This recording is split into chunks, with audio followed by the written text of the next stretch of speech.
সাফ অনূর্ধ্ব-20 চ্যাম্পিয়নশিপের ফাইনালে ভারতকে হারিয়ে চ্যাম্পিয়ন হয়েছে বাংলাদেশ।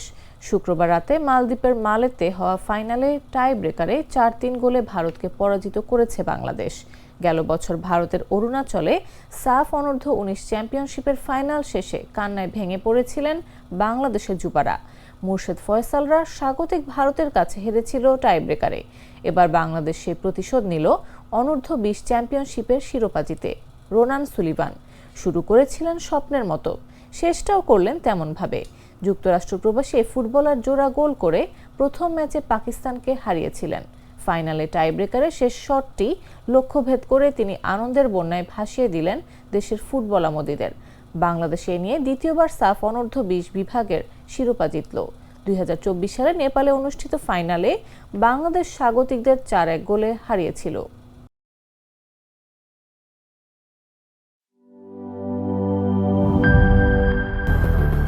বেশি সার্ভিস ও ফিচারে লেনদেনের সব বিকাশ অ্যাপে সম্ভব।